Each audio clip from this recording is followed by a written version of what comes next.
I likely have some kind of sick perversion when it comes to landscaping and lawn care, and I'm going to share with you today some of that and how you can do less work and get better results. I'm Justin Hitt from Prosperity Homestead. This sick perversion is knowing that I'm able to do less work with my lawn and get better results. So neighbors are jealous. People are wondering why my grass is so green in the middle of summer and their grass is all brown and nasty. Why do I not have any bare spots? They have bare spots. Why are there no leaves in my yard? And they have leaves in their yard. So first off, let's talk about the benefits of a properly managed yard. Now, again, I'm not advocating grass, but in some communities you have to have a lawn. You have to have a certain amount of square footage in your lawn. So if you have to have a lawn, why not have a lawn that is ecologically sound? And then for a lot of you homesteaders on here who are going to have that transition to animals and things, why not understand how to manage grass so that you can have the nutrient value, so that you can have the biomass? I know a lot of gardeners that use their grass clippings combined with leaves in order to make compost. So we're going to solve a lot of problems here, but first off, and let me just give you the solution. If you allow your grass to grow a little bit longer, you don't have to rake leaves as much because the air can get under the leaves, dries the leaves out, and the same wind that blows the leaves off the tree blows the leaves off your lawn. That's just one of the many benefits. But think about this. My neighbors are struggling, raking leaves, filling bags up, and just having a heck of a time making their lawn leaf free, not understanding the basics of how grass works. We're going to talk about some of the basics of how grass works. I simply go over to the hardscape, sweep the leaves into a container because they're dry leaves, and then dump them in the compost. And then I have beautiful, nutritious compost. So, first off, by allowing your lawn to be cut a little bit longer, and usually it's the highest setting your mower will allow, greater than 4 inches, you're going to have less time raking. I already mentioned that. The grass itself will shade the roots so that you have less evaporation of moisture off the surface. You have a better retention of small organic matter. And so the more water means you don't have to water the lawn. During the hottest parts of your summer, your lawn will be just fine because, again, it's retaining that summer moisture. Think about this. If you were a microscopic insect and you were looking up at a leaf in the morning when the dew settles, the leaf would have more surface area at 4 inches tall than it would at 2 inches tall. Most people mow their grass about 2 inches tall. The increased surface area would catch more of that dew, and then you, as a little insect, can get giant drinks of water as it accumulates on the leaves of the grass and then soaks into the soil. Can you see how this works, folks? Now, again, it's some weird, I get this exciting feeling, nothing sexual, but I get this exciting feeling knowing that because we're working with nature, that I'm able to get better results from nature. So, what else is a benefit? Well, it's less stress on your lawn. You may not realize, but the fresh smell of cut grass is actually a chemical response. It's literally the grass screaming out, saying that it's being damaged and exhibiting a stress response. You want to make sure that when you cut your grass, you only take about a third of the grass off. So, in a grazing situation, let's say you're having your grass mowed by sheep, as historically was done. It wasn't common to have a monoculture in your yard, but let's say you do. You want to make sure the animals are moved before they eat more than one third of the plant itself. Now, here's what's important: there isn't much difference between a lawn mowing the grass and animals mowing the grass, other than the cuts. So you want to make sure your mower is sharp so you get a nice clean cut. Now, when animals chew the grass, depending on the type of animal, they're going to have a clean cut. They might have a ripping motion. They might have some other crushing motion, but ultimately the saliva heals the plant. Overall, there's a microbe exchange and your grass is healthier. That doesn't happen when you mow the grass. When you mow the grass, if the blade is not sharp, it just mashes it all up and your grass gets sick. Again, sharp blade.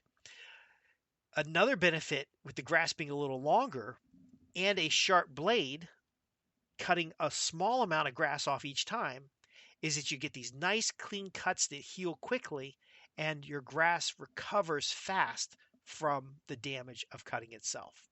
Now, if you're using a composting blade and you're cutting little tiny pieces and they're falling down between the longer stalks of grass, that creates more organic matter at the surface level, which retains better moisture, regulates the temperature of the grass itself. And now we have the opportunity for composting in place. So, because you have the soil moisture, and you have the soil contact of the organic matter, you're able to invite earthworms, invite other microbes to start processing that grass clipping. And here's what's exciting, you're actually self fertilizing your lawn. See, that's the mechanism of cutting your grass using a mulching blade. It's more magic than it is um, just using the blade. But if you cut using a mulching blade very short grass, you're going to have sun on the soil, which kills the microbes. And now the microbes are not available to process the grass itself. See, isn't this stuff exciting? This is why I invested the time, money, and resources to get a permaculture design certification. That's why I went through the naturalist program in my state. Every state has it, naturalist programs. And I learned more about soil biology, more about how grass grows. I learned more about how things function. Now, I don't have to worry about damaged grass. I don't have to worry about overgrazing. I don't have to worry about a lot of the factors that are often addressed with chemicals and um, equipment solutions. So, again, if your grass is a little bit taller, the leaves stay drier, they simply blow off your lawn. No need for you to stand around your lawn and swing your big, uh, leaf blower around, or even own a leaf blower.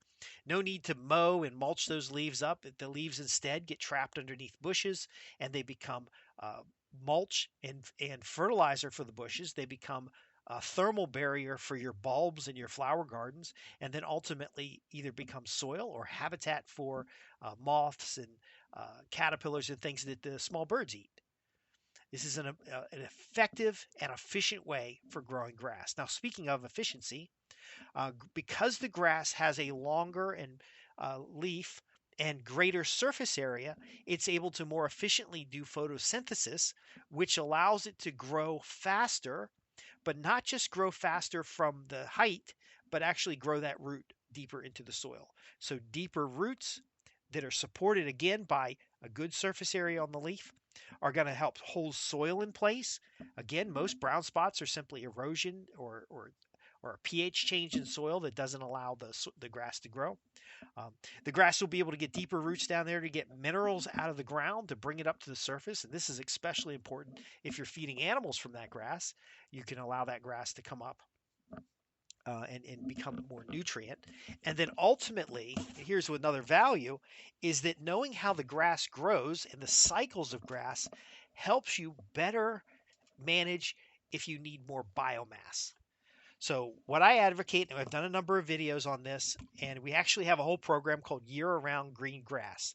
Now, again, I'm not advocating you have on a lawn, but some folks go from a homestead to a small farm and then they end up with a big estate. So, I do know people that have 10, 15 bedroom estate houses. They've remodeled old plantation houses, or they otherwise have what would be considered an estate, where you might have a paddock in your front yard that runs sheep every so often or runs cows through it every so often, and you may want to have the grass grow taller for biomass. Well, most grass that's used in lawns, if it gets taller than 8 inches, it'll tend to get kind of stalky, and the leaves will transform from leaves to kind of little rods. You want to make sure that you mow the grass before that.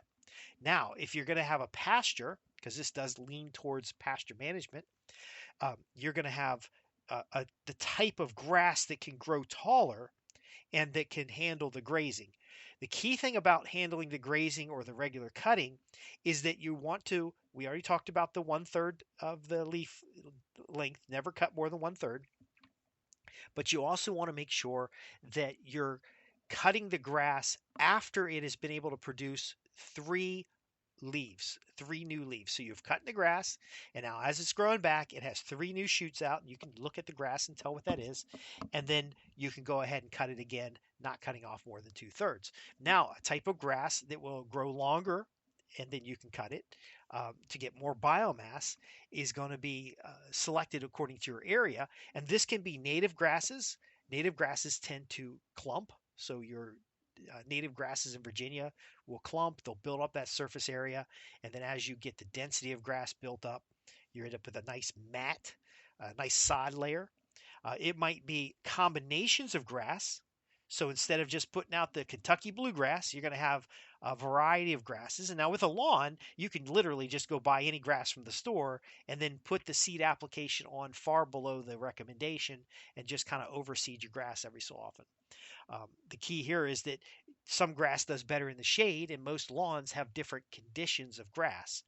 In a pasture, you're going to be looking for grasses and other types of plants that are actually higher protein and such. So the concept is the same. You got to allow the grass to grow.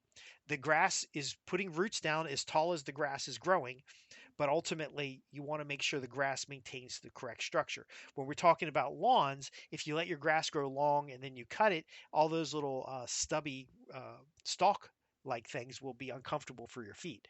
The method that we're talking about here, where you mow at the highest level for your mower, which is at least 4 inches.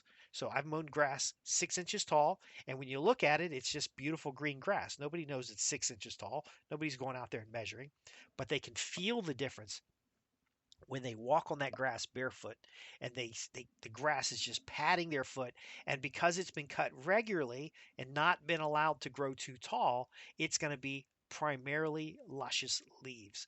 Those leaves make the best grass clippings if you're going to be feeding animals with it, or you're going to be composting, or you're simply going to mow less frequently because you're now allowing the grass to get to a height where it can grow and manage itself. Now again, the commercial organizations, they want you dependent on buying the latest chemicals, the latest sprays, the latest equipment, and you're going to end up with just a simple mower and kind of some free time on your hands to kind of observe the grass and mow it accordingly. You can practice this concept on your lawn today. So, like I said earlier, a lot of folks are homesteaders who simply are learning and they don't yet have land of their own. Why not practice in your own lawn with your very first crop, which is going to be grass? So now we're managing grass as a crop rather than a part-time job or a second activity that costs you a lot of time and money. They like you to hang out at the Lowe's and the big box stores, so they invent things for you to do. If you simply allow the grass to grow a little bit longer, manage it at 4 inches or greater. There's a reason why golf courses don't have to rake the leaves off the rough. The leaves are either trapped in shrubbery or edge landscaping, or the leaves blow off the rough with the same wind that blew the leaves off the tree. Folks, it really is that simple. But again, if you're going to have your first crop is going to be grass, you again uh, monitor the leaf growth. You want to make sure that you're shading the soil from the grass itself, so the top of the grass has got good exposure, good heat from the sun, but the bottom of the grass is tall enough that the bottom of the grass, the soil still remains cool, and your grass will be green year round. It would just be beautiful. Now, you're not going to have the matting that usually happens when you get a lot of leaf on a lawn. You're not going to have the leaves build up anywhere because they stay dry. Your grass is going to grow slower, so there will be times where you're mowing it less frequently. I've known people who have to mow their grass every week because they cut the grass so short that the grass is freaking out and trying to consume all the nutrients it can in the soil just so it can get enough leaf cover to do photosynthesis, and it's panicking. It's trying not to die. It's actually dropping some of its roots so that it can focus on growth at the top to get over that 1 inch mark. It's just not a bad thing. It's not a good thing to do. Now, you will cut your grass that short if you're overseeding or top dressing or something like that. But you're going to do that like once every couple of years. You're not going to do that all the time. And finally, this particular method as a quote crop allows you to skip mowing periodically and then mow and get that good thick layer of mulch that you might mulch under your trees or you might mulch in your garden. The grass-fed garden video is pretty popular. You can do that with long cut grass clippings.